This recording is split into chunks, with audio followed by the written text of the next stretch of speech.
नमस्कार, आप देख रहे हैं देश रोजाना। मैं हूं बेनजीर हाशमी। बुलेटिन में बात करेंगे हरियाणा की बड़ी और खास खबरों की। हरियाणा भाजपा प्रदेश अध्यक्ष अर्चना गुप्ता के विशेष वर्ग और खूंटी पर कुर्ते पजामा टंगवाने वाले बयान पर बवाल मच गया है। हिसार इंडियन स्टूडेंट ऑर्गेनाइजेशन के कार्यकर्ताओं ने अर्चना गुप्ता का पुतला फूंक कर जूतों से पीटा। उधर खाप प्रतिनिधियों ने अर्चना गुप्ता के बयान की निंदा की। कंडेला खाप की महिला प्रधान सुदेश कंडेला अर्चना पर भड़क गई, तो वहीं जसपा नेता दिग्विजय चौटाला ने कहा कि ये रूढ़िवादी मानसिकता के लोग हैं। अर्चना गुप्ता को बताया कि वे पढ़ी लिखी अनपढ़ महिला हैं। दरअसल अर्चना गुप्ता ने पानीपत में एक प्रेस कॉन्फ्रेंस के दौरान कहा था कि एक विशेष वर्ग सुबह सुबह कलफ लगाकर कुर्ते पजामे पहनकर लघु सचिवालय पहुंच जाते हैं। अब उन सबके कुर्ते पजामे खूंटी पर टंगे हुए हैं। अर्चना गुप्ता ने कहा कि पूर्व सरकारों के दौरान सरकारी नौकरियों में भारी भ्रष्टाचार था। लोगों को नौकरी पाने के लिए अपनी जमीन, घर या मां के जेवर तक बेचने पड़ते थे, या फिर केवल रिश्तेदारों और सिफारिशों वाले ही नौकरी ले पाते थे।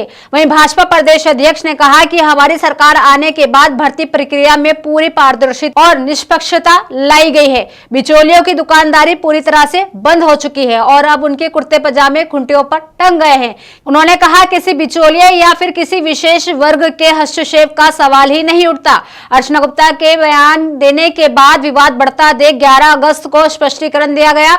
उन्होंने कहा कि विशेष वर्ग से उनका मतलब किसी जाति या समुदाय से नहीं था। उनका इशारा उन बिचौलियों और कथित दलालों की ओर था जो पिछली सरकारों में सफेद कुर्ता पजामा पहनकर सचिवालय पहुंच जाते थे और व्यवस्था में प्रभाव रखते थे।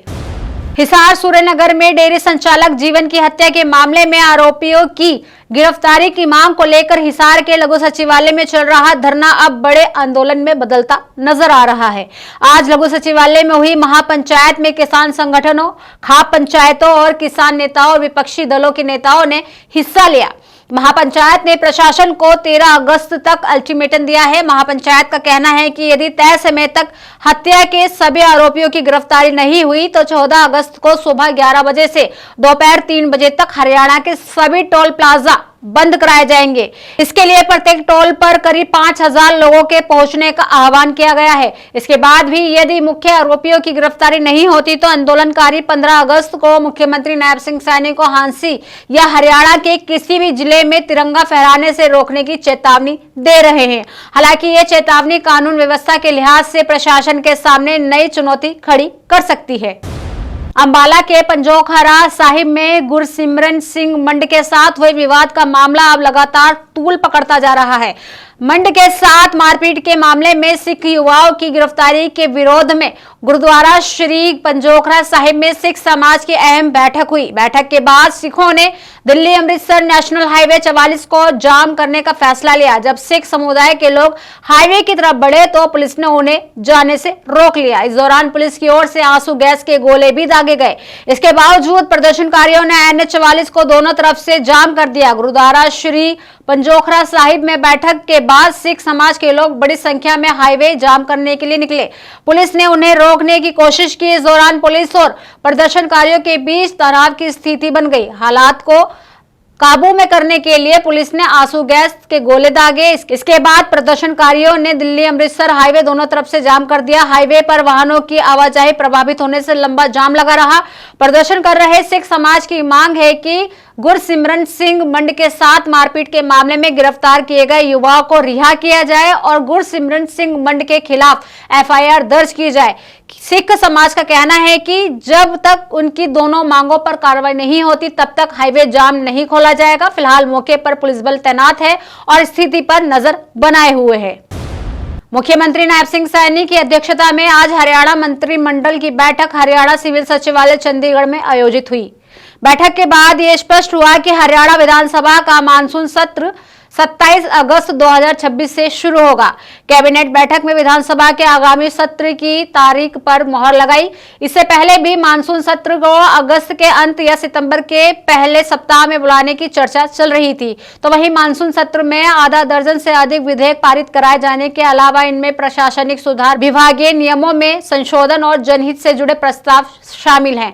आज की बैठक में इस पर अंतिम फैसला लिया गया है। इसके अलावा बैठक में कई महत्वपूर्ण एजेंडों पर भी चर्चा हुई। हिसार अग्रोहा के गांव कुलेरी की कमलगिरी गौशाला में उस वक्त हड़कंप मच गया जब अचानक 6 गायें एक साथ मर गईं। बताया जा रहा है कि किसी अज्ञात शरारती तत्व ने बेजुबान जानवरों को मारने की नियत से चारे में यूरिया खाद मिला दी। जहरीला चारा खाते ही 6 गाय ने तड़प तड़प कर मौके पर ही दम तोड़ दिया, जबकि 3 से 4 गाय की हालत बेहद नाजुक बनी हुई है, जिससे गौशाला में हड़कंप मचा हुआ है।